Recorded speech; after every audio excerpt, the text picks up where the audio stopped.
Peshawar, Pakistan. Celebrations for the Muslim holiday of Eid in the Pakistani city of Karachi on Saturday were set to be muted, as the rescue operation from Friday's deadly passenger plane crash continued.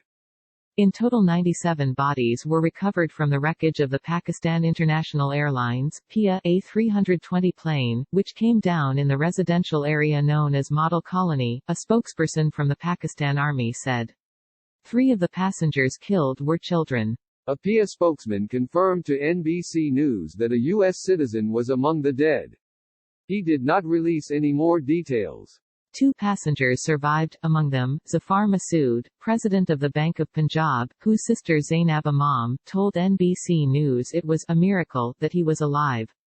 The chances of survival of someone in a plane crash are so low that I was almost certain that we had lost him, said the communications manager based in Washington, D.C.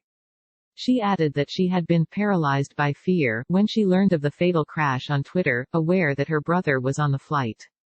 After her family in Karachi called with the news of his survival, she said she could not stop crying.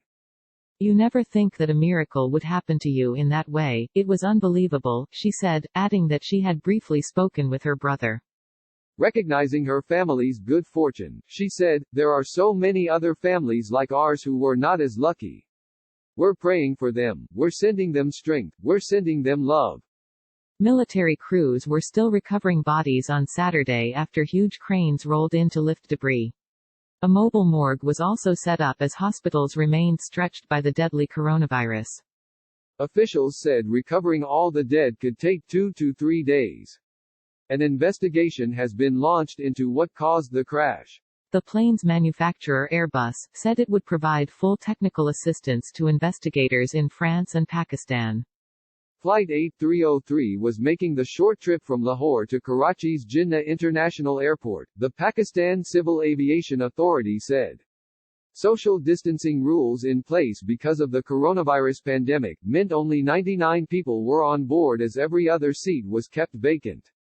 Just before it came down, the pilot transmitted a Mayday emergency appeal to the control tower. At least 25 homes were destroyed in the crash. So far, 9 families have been reaccommodated, an army spokesman said, adding that the government had pledged to bear the expense of home repairs. The crash was the country's worst air disaster since 2012, when an aircraft went down near Islamabad. Prime Minister Imran Khan said he was shocked and saddened by the crash and had instigated an immediate inquiry. U.S. Secretary of State Mike Pompeo tweeted, "The U.S. stands with Pakistan during this difficult time."